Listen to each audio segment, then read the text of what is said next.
So I envisioned a high school enrichment program / workshop that would introduce high schoolers who may not otherwise have access to the hardware, basically to VR, but more importantly to VR as a read-write medium, not just as another passive device that they can watch like their phones or YouTube, although many are now using that as a creation platform as well, but also to see VR as something they can take ownership of and steer the future. If we just allow people that are computer scientists or game creators to dictate the direction of VR, it might be okay for now or even the next 3 months, but by 3 or 4 years down the line, what they've built over time won't meet the needs of everybody because the people involved in that conversation won't necessarily be everybody. It'll just be those who currently have the resources and access.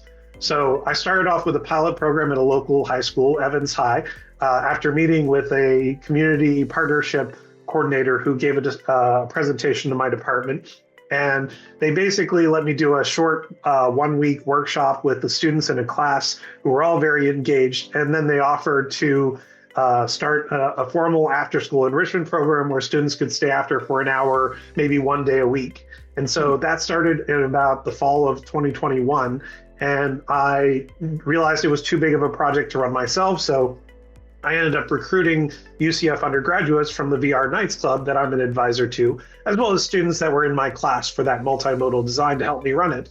And then that basically allowed me to support the students because one person with 10 to 20 students, you really can't get in there and help them individually with how do they navigate. So they help not only with helping give individual attention, but they also helped form mentorship relationships with a lot of the students that had them coming back time and time again.